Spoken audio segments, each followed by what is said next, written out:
Ça veut dire qu'on va faire un sort à la femme du fait de son statut de femme identique à celui qu'a subi Marie Trintignant. C'est une incitation à la violence du fait du sexe de la personne. De nous faire justice nous-mêmes, puisque la justice ne condamnait pas Orelsan. Lui, il appelle au viol ou au meurtre des femmes. Et il est relaxé parce que c'est censé être de la liberté de création, de la liberté d'expression. Salut à tous, c'est Politique. S'il y a bien un rappeur qui a fait énormément de débats dans la dernière décennie, c'est Orelsan. Bon, je fais un petit récap pour ceux qui ne le connaissent pas encore. Orelsan, de son vrai nom Aurélien Cotentin, est un rappeur qui a passé une grande partie de son adolescence à Caen. Fils d'une institutrice et d'un proviseur de collège, il n'avait pas réellement l'allure de la majorité des rappeurs de l'époque, qui étaient beaucoup plus dans le style gangster ou bling bling. Mais très rapidement, il va faire de cette différence un point central de ses musiques et va sortir en 2009 son premier album, Perdu d'avance. Putain, plus j'avance, plus je grandis, plus je comprends rien. Son album va être très bien accueilli par la critique et Orelsan va peu à peu commencer à enchaîner les concerts. Bref, il vécut heureux et eut de nombreux enfants. Enfin bon, ça aurait été la fin dans un conte de fées, car dans la vraie vie, sa musique déplaît à de nombreuses personnes et notamment à certaines féministes. En 2009, la créatrice de blog Cocola va publier une série de chiffres sur les violences faites aux femmes et va se plaindre d'être tombée sur une chanson incitant à la violence conjugale. Cette chanson, elle s'appelle Sale pute. En gros, ça parle d'un mec qui s'est fait tromper et qui va très mal le prendre et qui pour se venger va envoyer un mail rempli d'insultes à son ex. Seulement, les paroles vont tellement la scandaliser qu'elle va inviter toutes les personnes qui suivent son blog à envoyer un mail au Festival du Printemps de Bourges afin d'annuler son concert, à France Inter parce qu'ils étaient aussi partenaires du festival et à signaler la vidéo sur YouTube. Bon, à partir de là, ça fait un véritable effet boule de neige, de nombreuses blogueuses relaient l'information et des associations féministes commencent elles aussi à exiger des sanctions contre Orelsan. Mais elles vont pas être les seules, l'histoire fait tellement de bruit que certains politiques vont également intervenir et généralement ce sera pas en la faveur d'Orelsan. Ce texte est un affront à la République. C'est un danger pour la jeunesse. C'est une incitation à la haine que nous ne pouvons pas accepter. Il s'agit de paroles inadmissibles qui constituent une véritable incitation à la haine, voire au meurtre en direction des femmes. J'hésite à vous en citer des passages tellement c'est effrayant. Bon, peu à peu, de nombreuses voix politiques vont rejoindre des propos de Valérie Létard et vont appeler à une loi anti-Orelsan. Oui, vous avez bien entendu, une loi anti-Orelsan. Les députés républicains Guy Geoffroy, qu'on a vu dans la vidéo juste avant, et Alain Geste vont dénoncer un affront à la République et un danger pour la jeunesse, avec encore une fois l'argument de l'incitation à la haine. Mais à gauche aussi, Orelsan va faire grincer des dents et Gaëlle Enfant, qui est la secrétaire nationale adjointe du Parti Socialiste aux droits des femmes, va publier un communiqué dans lequel elle va affirmer que la polémique suscitée par les paroles du rappeur est amplement justifiée. En dehors de ça, Orelsan est également attaqué en justice par de nombreuses associations féministes, dont l'association Ni pute ni soumise. Autant dire que pour un premier album, Orelsan aura beaucoup fait parler de lui. Et malheureusement pour lui, les choses vont continuer à s'aggraver, puisque c'est presque la moitié de sa tournée qui va être annulée, soit quasiment 40 dates. En effet, de nombreux festivals n'ont pas réussi à résister à la pression des féministes qui multiplient les manifestations, notamment juste avant ses concerts.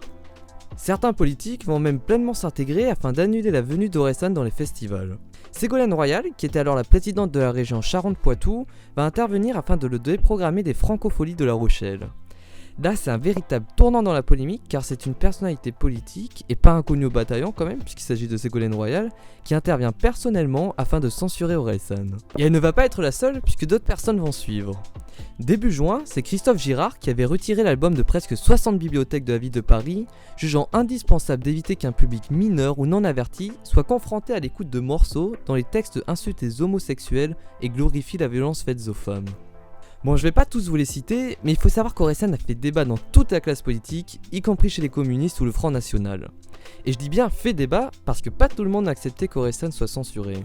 François Bonneau, membre du PS et président de la région Centre, va publier un communiqué dans lequel il menace d'arrêter tout financement au Festival du Printemps de Bourges s'il laisse Orelsan se produire sur scène. Mais le directeur du festival ne va pas céder à ce chantage et n'hésite pas à rappeler que l'une des musiques qui fait tant polémique, donc la musique Sale pute, ne fait même pas partie de son album. Et il ne va pas être le seul à lutter contre ce tribunal populaire car beaucoup de personnalités vont également apporter leur soutien au jeune rappeur canet. Le député Jacques Lang, qui était aussi au PS, va parler d'une atteinte à la liberté d'expression et d'une forme de censure morale. Un artiste, un écrivain a le droit de ne pas être en conformité avec la bien-pensance. Moi j'estime que ce serait une bonne chose que dans les prochains jours, les associations culturelles, les artistes, les créateurs, les écrivains, les hommes politiques responsables se dressent contre le retour à un certain ordre moral qui n'a pas lieu d'être dans notre pays. Et Jack Lang avait vu juste, puisque de nombreux artistes vont apporter leur soutien à Orelsan, comme Olivia Ruiz, qui va d'ailleurs lui dédier son concert, Benabar ou encore Kali. Le nouveau ministre de la Culture, Frédéric Mitterrand, qui est d'ailleurs le neveu de François Mitterrand, va lui aussi apporter son soutien à Orelsan. Toute cette polémique est tout à fait ridicule. Orelsan exprime le dépit amoureux avec des termes qui ne sont pas les miens, mais il a tout à fait le droit de l'exprimer. Je ne trouve rien de choquant ni de répréhensible à la manière dont il le chante. Rimbaud a écrit des choses bien plus violentes et qui sont devenues des classiques. Même la Ligue des droits des hommes va le soutenir et va rappeler dans une lettre que l'album Perdu d'avance n'enfreignait absolument aucune loi et va demander à Christophe Girard de le remettre dans les bibliothèques de Paris. Mais cette polémique va lui coller longtemps à la peau puisque même en 2012, une nouvelle plainte va être déposée par l'association Les Chiennes de Garde pour incitation à la haine. À ce moment-là, les Chiennes de Garde en parlent comme de la grande affaire pour les mois et peut-être les années à venir et espèrent que le procès fera date dans l'histoire de la résistance féministe à la violence machiste. Orelsan va alors évidemment calmer le jeu afin d'éviter d'envenimer les choses. Ou pas. Merci quand même pour le coup de pub. Merci. Merci les chiennes de garde pour le coup de pute. Merci. Il va dans un premier temps être condamné à une amende de 1500 €, mais va faire appel et sera relaxé en 2016. La justice va définitivement le laisser et Orelsan va donc réussir à gagner tous ses procès.